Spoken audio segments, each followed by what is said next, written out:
The massive chamber floated in the darkness of space, its walls made of a material that seemed to drink in starlight. Inside, representatives from 47 different species sat in their designated areas, all eyes fixed on the enormous holographic display that dominated the center of the room.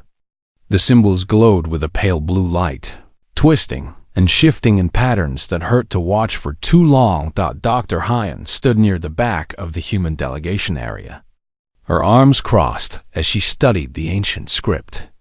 She was a small woman with sharp eyes and graying hair pulled back in a practical bun. Next to her, Day leaned forward in his seat, his young face full of curiosity. Myra sat between them, her fingers tapping silently against her thigh as she counted something only she could see. The Galactic Council had been very clear about the stakes. This ancient script had been found on a derelict structure floating in deep space 300 years ago. Every major species had tried to decode it. Every single one had failed. The script appeared to be instructions for technology beyond anything the galaxy had ever seen, but nobody could read even a single line. A tall, crystalline being stepped forward to address the assembled crowd.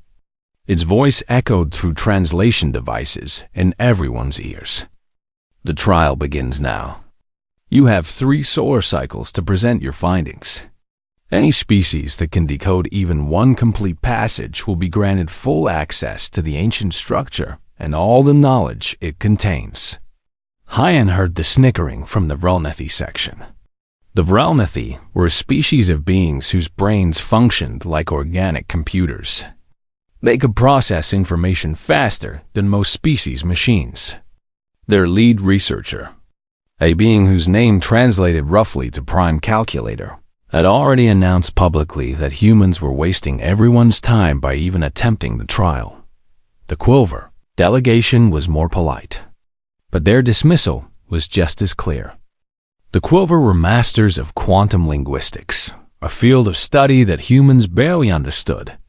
They had developed a way to analyze language at the subatomic level, finding meaning in the spaces between words. Their representative had simply stated that human language capabilities were charmingly primitive. They turned to Hyan and whispered, "They really don't think we can do this, do they?" Hyan smiled slightly. "No, they don't." "Good," Myri said without looking at them. "Let them think that." The other teams immediately began deploying their equipment. The Vrelnethi rolled out machines that hummed with computational power. Holographic displays filled their workspace, running thousands of calculations per second. The Quilver created a field of shimmering energy around their section, isolating themselves in a bubble of altered spacetime, where they could perform their quantum analysis without interference. The Karvish, a species of telepathic beings, linked their minds together and stared at the script in unified silence. The Telnori deployed biological computers grown from engineered neural tissue. The Prax, beings made entirely of energy, interfaced directly with the holographic display, trying to read the data at its most fundamental level. Hyundai and Mireille stood in their small section with exactly 3 pieces of equipment. A portable scanner that any tourist could buy, a standard tablet computer that was probably older than Day, and a worn leather notebook that Hyan had brought from Earth. "Shall we begin?" Hyan asked. Day activated the scanner and took a basic image of the first section of script. Myre pulled up a blank document on the tablet. Hyan opened her notebook and uncapped a pen. For the next 6 hours, Hyan simply looked at the script. She didn't analyze it or measure it or run it through any programs. She just looked. Her eyes traced the curves and angles of each symbol. She noticed how some symbols seemed to flow into others, while some stood separate and alone. She saw rhythm in the spacing, a kind of visual music in the arrangement. Day walked around the display, viewing it from different angles. He took photographs with a simple camera, capturing the script from every possible perspective. He sketched rough copies in a small notepad, his hand moving quickly across the page. Myra sat perfectly still, her eyes unfocused. She wasn't looking at individual symbols. She was looking at the whole thing, the entire pattern at once, letting her mind find connections without forcing them. By the end of the first day, the Vrelnathi had produced 17 different theoretical frameworks for decoding the script. All 17 had failed. The Quilver had discovered that the script existed in a state of quantum superposition, containing multiple meanings simultaneously, which made their analysis techniques useless. The Garvesh reported that the script had no psychic resonance whatsoever, as if it had been written by beings without minds. The human team had produced exactly nothing. No theories, no frameworks, no analysis. Prime Calculator approached their section during a rest period. The Vrelnathi's crystalline body refracted light in sharp angles. "Humans," it said, its voice like glass chiming. "You have been staring at the script for hours. Have you discovered something the rest of us have missed?" Hyan looked up from her notebook. "We're getting to know it." "Getting to know it?" "It is a script. A code. It requires decryption, not social interaction." "Maybe," Hyan said. "Maybe not." Prime Calculator made a sound that the translator couldn't interpret. "You are wasting time. This requires computational analysis, not human intuition." "Your computers haven't worked either," Myra pointed out. "They will. It is simply a matter of finding the correct algorithm. Mathematics does not fail. It cannot fail." They looked up from his sketches. "But what if it's not about mathematics?" "Everything is about mathematics," Prime Calculator said flatly. It turned and walked away, its movements precise and mechanical. On the second day, more teams began to show signs of frustration. The Talmori's biological computers had started growing in strange directions, forming patterns that made no sense. The Prax reported that attempting to interface directly with the display had caused several of their members to experience something like pain, which was concerning since they normally couldn't feel physical sensations at all. The Quilver had expanded their quantum field, doubling their resources. The Vrelnathi had brought in additional computing cores, stacking them in towers that reached toward the ceiling. Hyan continued to observe. They continued to sketch. Myra continued to stare. "I'm seeing something," Myra said quietly on the evening of the second day. "What?" they asked. "Mistakes. Mistakes? The symbols aren't perfect. Look here." She pointed to a section of the display. "This curve is slightly uneven. And here, the spacing is inconsistent. Small variations throughout the entire script." Hyan leaned forward. "Variations. Not random, though. No, intentional, I think. Like handwriting." Day's eyes widened. "Handwriting? You think this was written by hand?" "Or whatever the ancient species used instead of hands," Myra said. "But yes, this wasn't printed by a machine. It was created by an individual being." Hyan opened her notebook and looked at her own handwriting. The letters varied in size and slant. Some were darker, where she had pressed harder with the pen. Some were lighter, where her hand had moved faster. "What if," she said slowly, "what if the variations aren't errors in our scanning equipment? What if they're part of the message itself?" They looked at each other. "Then no computer could ever decode it," they said. "Because computers don't make those kinds of mistakes." "They're not mistakes," Myra corrected. "Their personality, style, the unique way a specific being writes." Heen felt something click in her mind. Not an answer, but a direction. A path forward. She picked up her pen and opened to a fresh page in her notebook. "I need to try something," she said. Hyan started by choosing a single symbol from the ancient script. It looked simple at first glance, just a curved line with two small marks at the top. But the more she looked at it, the more complex it became. The curve wasn't perfectly smooth. It had tiny variations, places where it bent just slightly more or less than mathematical perfection would demand. She placed her pen on the paper and tried to copy it. Her first attempt was too stiff, too careful. She was thinking about making it perfect, and that showed in the result. The symbol on her page looked right, but it felt wrong. It had no life to it. She tried again. This time she didn't think. She just let her hand move, following the flow of the original symbol without worrying about precision. The result was closer. Not identical, but closer to capturing something essential about the original. They watched her work. "What are you doing?" "Learning to write in their language," Hyan said. "Actually write it. With my hand. But we don't know what the symbols mean yet." "I know. But maybe if I learn how they wrote, I'll start to understand why they wrote that way. And why might lead to what." Myre pulled up her analysis of the variations on the tablet. The inconsistencies follow patterns. Not mathematical patterns.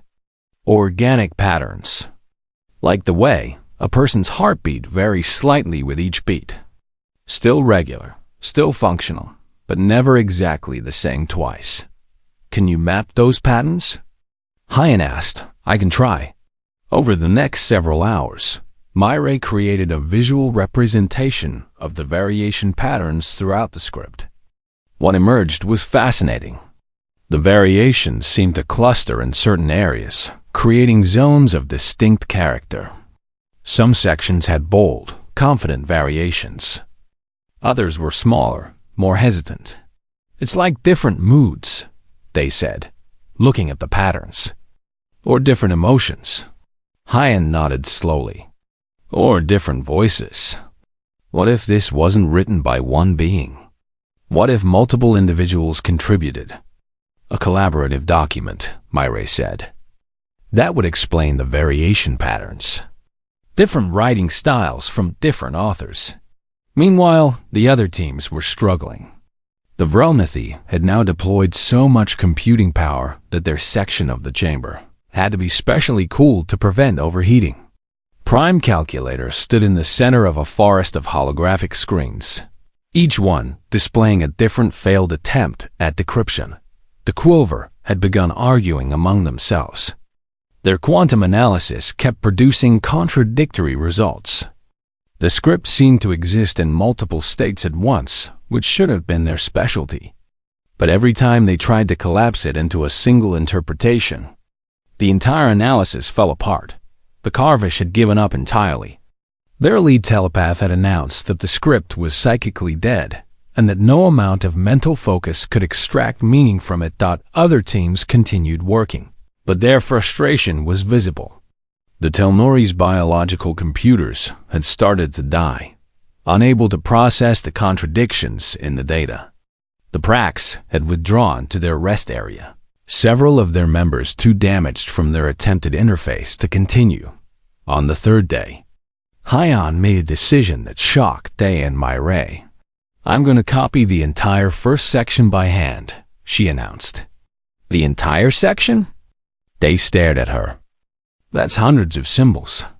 It will take days." "Then it takes days. We have the time." "But why?"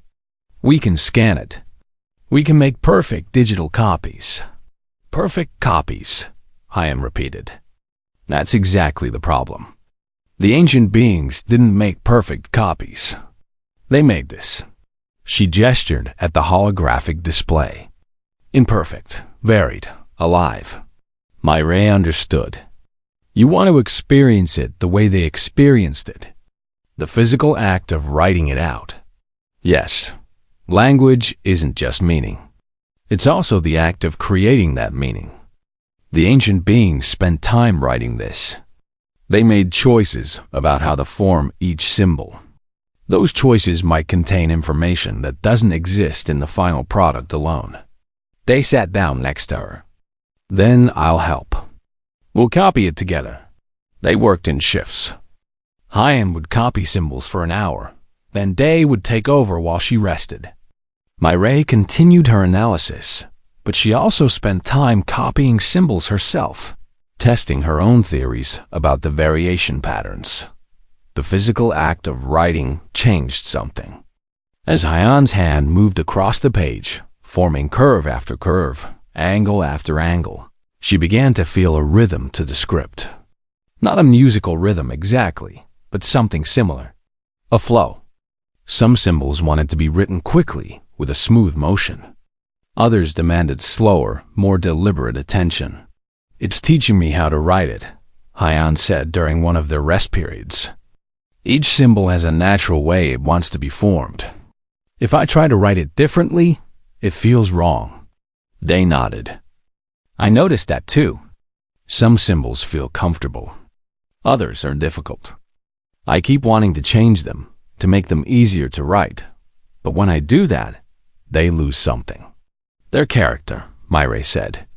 "You're experiencing what the original writers experienced. The difficulty is intentional. The easy symbols and the hard symbols create a pattern of effort. That pattern might be part of the message." By the end of the third day, they had copied about a quarter of the first section. Hyan's hand ached. Day had developed a callus on his middle finger from holding the pen. Myre's eyes were tired from switching between close analysis and broad pattern recognition that they had discovered, something that none of the other teams had found. The script was beautiful, not in the way that efficient code was beautiful, or the way elegant mathematics was beautiful. It was beautiful in the way that human handwriting could be beautiful. Imperfect but expressive. Varied but coherent. Each symbol was a small work of art, created by a conscious being making choices about form and flow. Prime Calculator visited them again. The Vrelnathi looked at their handwritten pages with something that might have been confusion. "You are copying it manually," it stated. "This is incredibly inefficient." "Yes," Hyan agreed. "Why?" "Because efficiency isn't the point. Efficiency is always the point. It is the foundation of all progress." Hyan set down her pen and looked up at the crystalline being. "Is it? Your efficient computers haven't decoded a single line. Maybe this problem requires a different approach. There is no approach more effective than computational analysis. For some problems, that's true. But what if this isn't that kind of problem?" Prime Calculator's form seemed to sharpen, like refracting through it in more acute angles. "You are suggesting that this script was designed to resist logical analysis?" "I'm suggesting that maybe it wasn't designed for logical analysis at all. Maybe it was designed for something else. What else is there?" Hyan picked up her pen again. "That's what we're trying to find out." After Prime Calculator left, they looked at Hyan with concern. "Do you really think we can succeed where everyone else has failed?" "I don't know," Hyan admitted. "But I know that we're learning something. Every symbol I copy teaches me something new about how the ancient beings thought, how they created, how they communicated. That knowledge has value, even if we never fully decode the script. But we want to decode it," Myre said firmly. "And I think we can. Look at this." She showed them her latest analysis. By mapping the variation patterns against the physical difficulty of writing each symbol, she had found clusters. Groups of symbols that seemed to belong together, not because of their visual similarity, but because of their writing characteristics. These clusters might be words, she explained, or concepts, ideas that are related not by logic but by feel, by the experience of writing them. Hyan felt excitement building in her chest. That's why the computers can't decode it. They're looking for logical relationships, mathematical patterns. But this script is organized by experiential relationships, by how it feels to create it. A language of experience, they said softly. That's brilliant. And terrible. Because it means the only way to truly understand it is to experience it ourselves. Then that's what we do, Hyan said. We keep writing. We keep experiencing. We let it teach us. They returned to their work with renewed focus. Around them, other teams continued to fail. But the humans had found their path forward. They would decode the ancient script, not by analyzing it, but by living it. By writing it with their own hands and learning its rhythms, its flows, its character. It was slow. It was difficult. It was imperfect. It was exactly what they needed to do. The fourth day began with bad news spreading through the chamber. The Vrelnithi had declared the task mathematically impossible. Prime Calculator stood before the Galactic Council and presented proof that no computational system could decode the script using any known mathematical framework. The symbols violated fundamental principles of information theory. They contained more variation than meaning, which should have been impossible. This script is either meaningless, Prime Calculator concluded, or it is designed to be undecipherable. Either way, continuing this trial is a waste of resources. The Quilver agreed. Their lead researcher, a being of shifting quantum states, announced that the script existed in too many superpositions simultaneously. Every time we observe it to extract meaning, the meaning changes. It is as if the script itself is uncertain about what it wants to communicate. The Karvesh had already withdrawn. The Telnori were packing up their dying biological computers. The Prax had lost a third of their team to interface damage and were considering abandoning the trial entirely. By midday of the fourth day, only 12 teams remained active. By evening, only 5. The humans were one of those 5. Hyan's hands were covered in ink stains. She had been writing for so long that her fingers moved automatically now, forming symbols without conscious thought. She had filled 2 complete notebooks and was starting on a 3rd. Day sat beside her, his own pages spread out across their workspace. Myray moved between them, studying their handwritten copies with intense focus. "I'm starting to see words," Hyan said quietly. "Not understand them, but I can feel where one ends and another begins. It's like listening to a language you don't speak. You can hear the rhythm even if you don't know the meaning." They nodded. Some combinations of symbols feel right together. Others feel wrong. Not grammatically wrong. Aesthetically wrong. The ancient beings had an aesthetic sense, Myray said. They cared about how things looked and felt.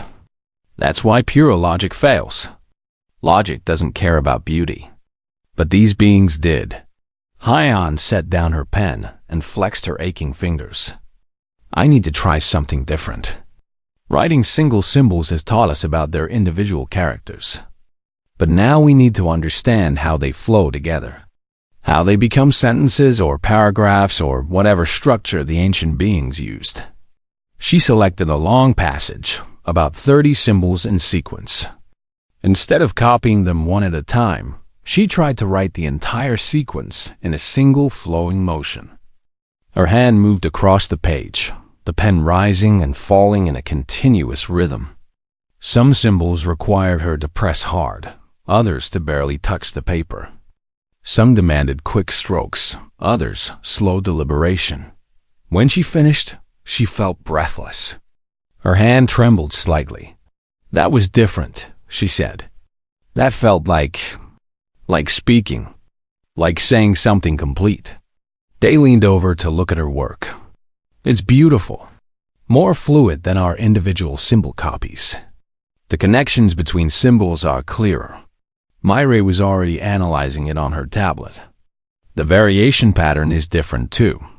When you write them as a sequence, the individual variations merge into a larger pattern, like individual notes becoming a melody." "Music," Hyan said suddenly. "That's the comparison we need. This script is more like music than language as we usually think of it. Music conveys meaning through rhythm and flow and emotional resonance, not just through logical simple strings. But music can be written down precisely," they pointed out. "Sheet music is very exact. Sheet music written by a computer, yes. But sheet music written by a human composer? It has variations too. Little notes about tempo and feeling. Play this part softly. Gradually increase speed with emotion. Things that can't be purely quantified. Myre pulled up recordings of human music on her tablet. She showed them sheet music from various composers. Look, each composer has a distinctive style, even in how they write the music notation. Beethoven's manuscripts look different from Mozart's. Same fundamental notation system, but different handwriting, different ways of adding expressive marks. Hyen felt the pieces coming together in her mind. The ancient script isn't just information. It's performance. It's meant to be written, not just read. The act of creating it is part of what gives it meaning. She looked at the holographic display with new eyes. We've been approaching this all wrong. Everyone has been trying to decode a message. But what if this isn't a message? What if it's a song, or a poem, or a story meant to be told, not just transmitted? Day stood up excitedly. That would explain everything. Why computers can't read it. Why quantum analysis fails. Why telepathy finds nothing. You can't decode a song. You have to perform it. And the only way to learn to perform it, Myre added, is to practice. Which is exactly what we've been doing. They worked through the night. Hyen wrote passage after passage, each time trying to capture the flow and rhythm of the original. They focused on shorter sequences, repeating them over and over until he could write them without looking at the display. Myre mapped the patterns of their writing, looking for places where their human interpretations matched the ancient original most closely. As dawn approached on the 5th day, Hyen wrote out the longest passage she had attempted yet. 50 symbols in a continuous flow. Her hand moved with confidence now, each curve and angle falling into place naturally.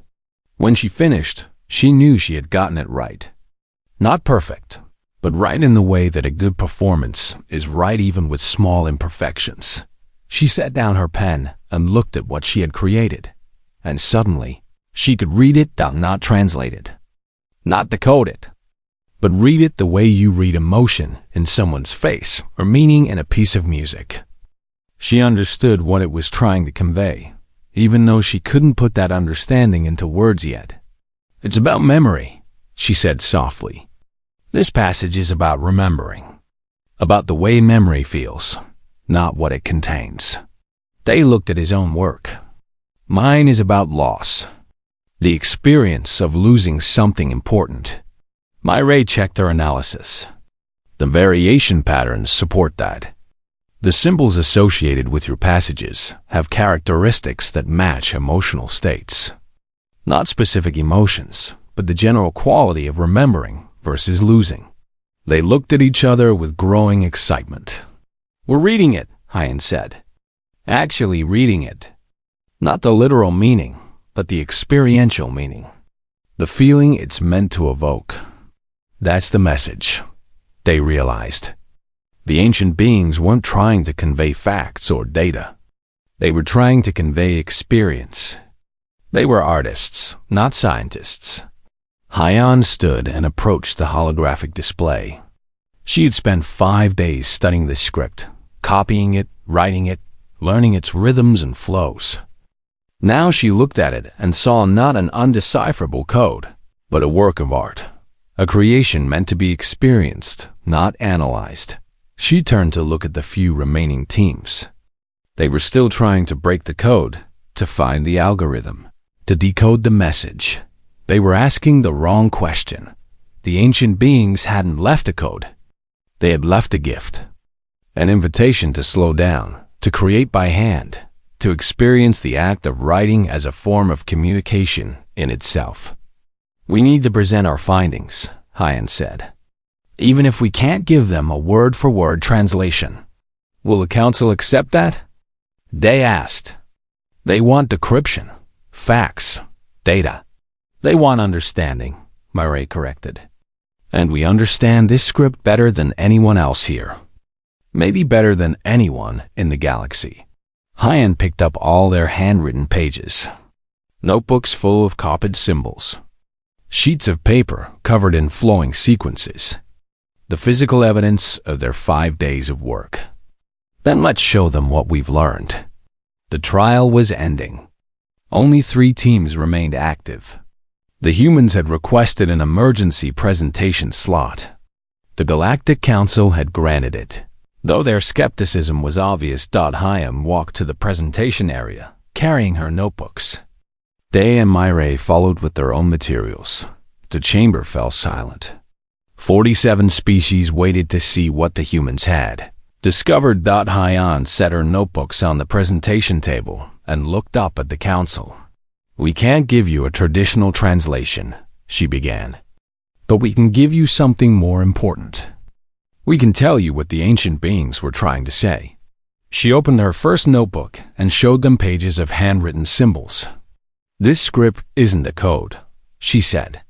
"It's art, and we've learned how to read it." The council chamber felt different now. All the background noise had stopped. Every species in the room focused completely on Hyan as she stood at the presentation podium. Behind her, the ancient script glowed on the massive holographic display, its symbols shifting and flowing as they had for 300 years. Hyan held up one of her handwritten pages. "For 5 days, we copied this script by hand. Not with scanners or computers, with actual pens and paper. Most of you probably think that was primitive and wasteful." Prime Calculator's voice rang out from the Realmethy section. "It was objectively inefficient." "Yes," Hyan agreed. "But efficiency wasn't the goal. Understanding was the goal. And to understand this script, we had to experience it the way the ancient beings experienced it." She walked to the holographic display and gestured at the symbols. "Every species that has tried to decode this has looked for logical patterns, mathematical relationships, quantum states, psychic resonances. All of you approached it as a puzzle to be solved. But that's not what this is." Day stepped forward with his own notebooks. "We discovered that the script has variations, tiny imperfections in the symbols. At first, we thought these might be scanning errors or degradation from age. But they're not. They're intentional." Myray activated her tablet, displaying her analysis. "The variations follow organic patterns, like handwriting. Each symbol is slightly different from every other instance of the same symbol. Not random differences, but meaningful ones." A member of the Quilver delegation spoke up. "We detected the variations. They are what made our quantum analysis impossible. The symbols exist in too many states simultaneously, because they're not meant to exist in a single state," Hyan said. "They're meant to be flexible, expressive. The variations are the whole point." She returned to the podium and opened her first notebook. "Let me demonstrate. I'm going to write one of the ancient symbols. Watch carefully." She activated a secondary display and used a stylus to write on it, projecting her work for everyone to see. She copied one of the simpler symbols from the ancient script. Her reproduction was good, but clearly mechanical. She had traced it carefully, matching every curve and angle with precision. "This is a perfect copy," she said. "Mathematically identical to the original. No variations. No imperfections." She set down the stylus and picked up an actual pen. "Now, I'm going to write the same symbol by hand. Not tracing it. Just writing it from memory, the way I've been practicing for 5 days." Her hand moved across a piece of paper. The symbol that emerged was different. Not wildly different, but noticeably so. The curves were slightly less perfect. The pressure of the pen had varied, making some parts darker than others. The speed of her hand had created subtle variations in the line weight dot. She held up both versions. "The second one is imperfect, but it's also alive. It has character, personality. The first one is data. The second one is communication." She placed both versions on the display, and then overlaid them with the original ancient symbol. The perfect digital copy matched the general shape, but the variation patterns were completely wrong. Her handwritten version, with all its imperfections, matched the variation patterns almost perfectly. The chamber erupted in surprised murmurs. The ancient beings valued imperfection, Hyan continued. They embedded meaning in the small variations, in the pressure of the writing instrument, in the speed and flow of the hand creating the symbols. You can't capture that with a scanner. You can't reproduce it with a computer. You have to create it yourself. Prime Calculator stood up. You are claiming that the meaning is in the imperfections? That is absurd. Imperfections are errors. They degrade information, not enhance it. Hyan looked at the Vrulnathi calmly. In your language, maybe, but not in theirs. The ancient beings saw communication differently than you do. They understood that the way something is said is just as important as what is said. She turned back to the council. Human languages work this way too. The same word can mean different things depending on how you say it. The tone of voice, the speed, the emotion behind it. We write things down and lose some of that nuance, but we understand that the nuance exists. The ancient beings didn't want to lose that nuance, so they built it into their writing system. They joined her at the podium. We can't give you a word-for-word translation, because words don't work that way in this script. But we can tell you what different passages mean in terms of emotional content and experiential quality. He held up several of his handwritten pages. This passage feels like remembering. Not any specific memory, but the experience of looking back at something important. This one feels like anticipation, looking forward with hope and uncertainty. This one feels like connection, the bond between beings who understand each other. Myri displayed her complete analysis. The variation patterns cluster around experiential categories. Memory passages have one type of variation pattern. Lost passages have another. Joy, fear, wonder, determination. Each emotion or experience has its own characteristic pattern. This is speculation, Prime Calculator insisted. You cannot prove these emotional associations. You're right, Hyan admitted. We can't prove them in a way that would satisfy mathematical analysis. But we can demonstrate them. She approached the holographic display again. This time, she didn't just look at it. She raised her hand, holding her pen, and positioned it near the glowing symbols. Original font or improved? She asked. The chamber fell silent. Nobody understood what she was asking. Hyan smiled. Font. It's a human term. It refers to the style of written letters. Two humans writing the same word will produce different results because they have different handwriting, different fonts. Each person's font is unique to them. It's personal, individual. She pointed at the ancient script.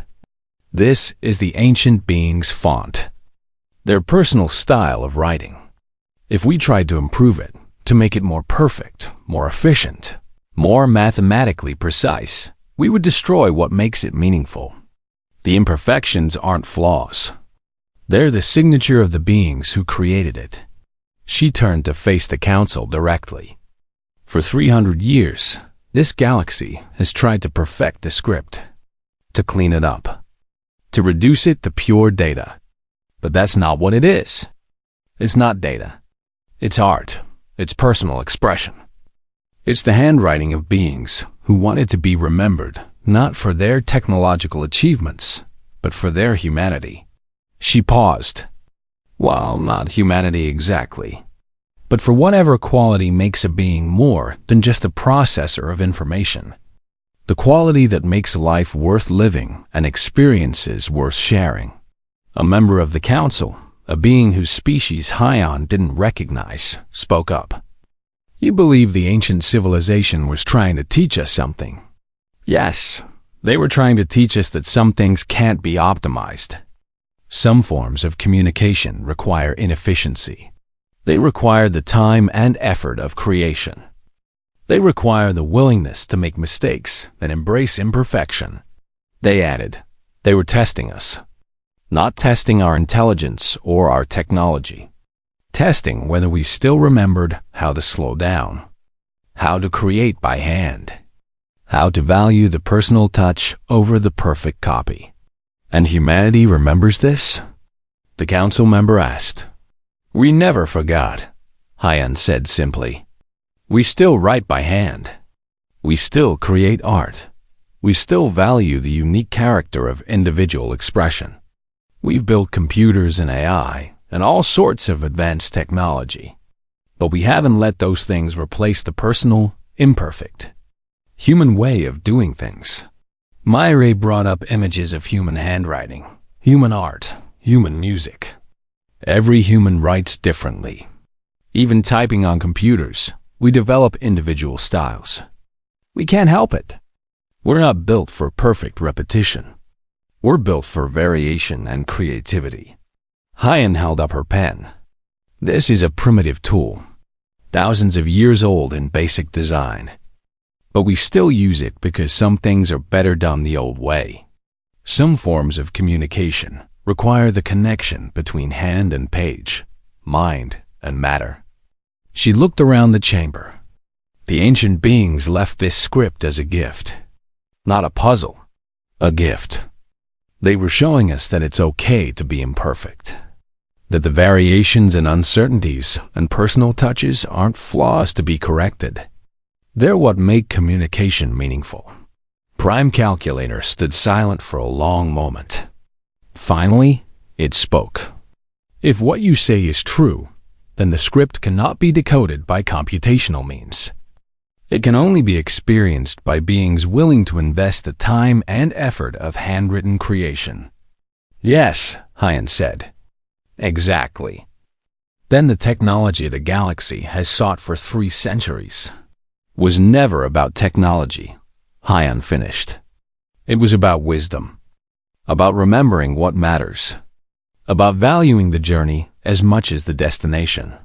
The council chamber remained silent as the implications settled over the assembled species. Hyan placed her hand on her stack of notebooks. 5 days of handwritten work. Imperfect copies of ancient symbols. Each one a small act of creation and connection. We decoded the ancient script, she said quietly. Not into words, but into understanding. And the message is simple. Don't lose yourself in the search for perfection. Stay human. Stay alive. Stay imperfect. She raised her pen one final time. Original font or improved? The answer is always original, because the imperfections are what make it real. The Galactic Council convened in private session for 6 hours after Hyan's presentation. During that time, the remaining teams were asked to wait in their designated areas. Hyan, Day, and Myri sat quietly, their notebooks and handwritten pages spread out before them. They didn't speak much. There wasn't much to say. They had shared everything they had learned. Now it was up to the council to decide what to do with that knowledge. When the council finally returned, the lead representative, an ancient being from a species called the Worthen, addressed the chamber with gravity in its voice. The council has reviewed the human findings. We have also consulted our historical records and re-examined the original discovery of the ancient structure. The humans are correct. We have been asking the wrong questions for 300 years. Prime Calculator rose from the Vrolnithy section. With respect, the humans have not provided a translation. They have provided interpretation, subjective emotional reading of symbols. This is not decryption. The Worthen representative turned to face the Vrolnithy. No, it is not decryption. It is something more valuable. It is understanding. The humans have understood what the ancient beings were trying to communicate. That is worth more than any translation could ever be. But what of the technology? Another species demanded. The promised access to ancient knowledge? Advanced systems beyond our current capabilities? The Worthen gestured to the holographic display. The technology is there. It has always been there. But accessing it requires first learning the lesson the ancient beings wanted to teach. The humans have learned that lesson. They will be granted access to the structure. The chamber erupted in protests. Multiple species stood up, arguing that the trial had been about decryption, not interpretation. That the humans hadn't met the original requirements. That subjective emotional reading wasn't a valid form of translation. The Worthen waited for the noise to die down before continuing. The Council has made its decision. However, we are also extending an invitation to all species. The ancient structure will become a shared resource. Any being willing to learn the script through handwritten practice, as the humans have done, will be granted access. The structure itself will teach you as it taught them. Hyan felt a weight lift from her shoulders. This was better than she had hoped. Not exclusive access for humanity, but open access for anyone willing to put in the effort to truly understand. 3 days later, Hyan, Day, and Mayra stood inside the ancient structure for the first time. It was overwhelming. The interior was vast, filled with chambers that seemed to stretch beyond normal geometric boundaries. Every surface was covered in the ancient script, but now that they had learned to read it experientially, the script wasn't just decoration. It was alive with meaning. The first chamber was a library, but not a library of data files or digital archives. It was a library of books, physical books, millions of them, each one handwritten by an ancient being. Each one a unique work of art as much as a container of knowledge. Myra ran her fingers along the spine of one book. They preserved the physical objects. Not just the information in them, but the actual books themselves. The handwriting. The personal touches. They opened one carefully. The pages were filled with script similar to what they had studied, but more varied. More personal. This is someone's journal. Their personal thoughts and experiences, written in their own hand. Hyan moved deeper into the library, drawn to a section that felt different. The books here were larger, more elaborate.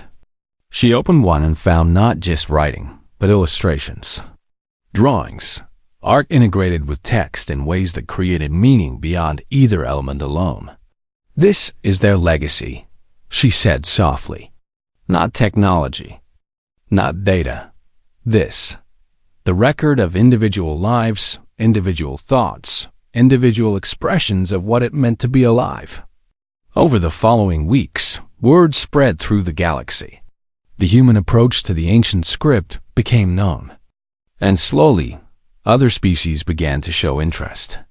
Not in the computational challenge, but in the experiential one. The first to arrive were the Telnori.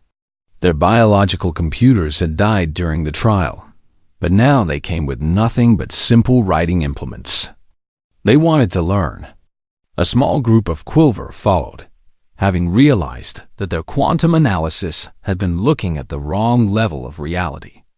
They needed to experience the macro level, the physical and personal level, where meaning existed in gesture and flow rather than in subatomic states. Even Prime Calculator appeared one day, alone. The Vrelnathi stood in the library, its crystalline form reflecting the warm light that seemed to emanate from the ancient books themselves. I do not understand, it said to Hyan. I have spent my entire existence pursuing perfection, optimization, the elimination of error and waste. And you are telling me that this approach is fundamentally flawed? Hyan shook her head. Not flawed, just limited. There are some problems where your approach is exactly right. But there are other problems, other forms of communication and creation, where perfection is the enemy of meaning. How can perfection be an enemy? Because life isn't perfect. Beings aren't perfect. Every individual is unique, with their own quirks and variations. If you optimize everything, you lose that individuality. You lose what makes each being special.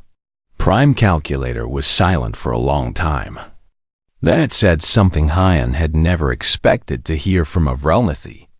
I would like to learn. To write by hand. To experience the script as you have. It will be frustrating for you, Hyan warned. You're built for precision. Handwriting is inherently imprecise. Perhaps that is why I must learn it. To understand what I have been missing. Within 6 months, the ancient structure had become a center of learning unlike anything the galaxy had known. Beings from dozens of species gathered there, not to extract data, but to learn the art of handwritten creation. Classes were organized. Teachers emerged from among those who had mastered different aspects of the script. Hyan found herself leading sessions on the basics of handwriting. She taught beings with tentacles, with energy fields, with crystalline structures, with consciousness distributed across multiple bodies. Each species had to adapt the technique to their own physiology, but the core principle remained the same. Slow down, feel the flow.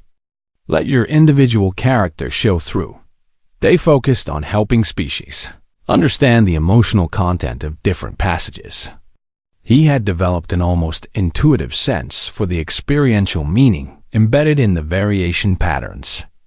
He could look at a passage and immediately feel what it was trying to convey. Myre became the director of the archive project. She organized efforts to catalog and preserve the millions of handwritten volumes in the library. But more importantly, she established a new tradition. New books were being added. Modern beings from across the galaxy writing their own experiences in the ancient style. Creating new works of art that honored the tradition while adding contemporary voices. The technology that everyone had sought was there too. Hidden in the depths of the structure were chambers filled with devices beyond current galactic understanding. Power sources that seemed to draw energy from dimensional folds. Manufacturing systems that could create materials with impossible properties. Transportation technology that made current faster than light. Drives looked primitive, but accessing this technology required first completing a work in the ancient script. You had to create something by hand, something that demonstrated true understanding of the principles the ancient beings had valued. Only then were the technological chambers open for you. Some species never made it past that requirement. They tried to shortcut the process, to create quick copies or use mechanical aids. It never worked. The structure somehow knew. It recognized authentic creation versus mechanical reproduction. But for those who committed to the process, who spent months or years learning to write with genuine understanding, the rewards were profound. Not just access to technology, but a change in perspective. A shift in how they saw creation, communication, and the value of individual expression. 1 year after the trial, Hyan sat in her favorite spot in the library. She was working on her own book now. Not a technical manual or a scientific treatise. A personal journal. Her experiences learning the ancient script. Her thoughts on what it meant to be human in a galaxy of diverse species. Her reflections on imperfection as a strength rather than a weakness. They found her there. He had his own book now. A collection of stories about the different species he had helped teach. Each story was written in a style that reflected the unique characteristics of that species' approach to handwriting. The Council wants to establish more structures like this, he told her. Centers of learning focused on preserving individual expression and handcrafted creation. They're calling it the Imperfect Arts Initiative. Hyan smiled. That's a terrible name. I know, but the idea is good. They want to make sure the galaxy doesn't forget this lesson. That efficiency and perfection aren't always the answer. Myre joined them, carrying a new book she had just cataloged. This one was written last week by Avrelnithy. Prime Calculator, actually. It's remarkable. Completely different from anything in their cultural tradition. Personal, reflective, full of questions instead of answers. Hyan took the book and opened it carefully. Prime Calculator's writing.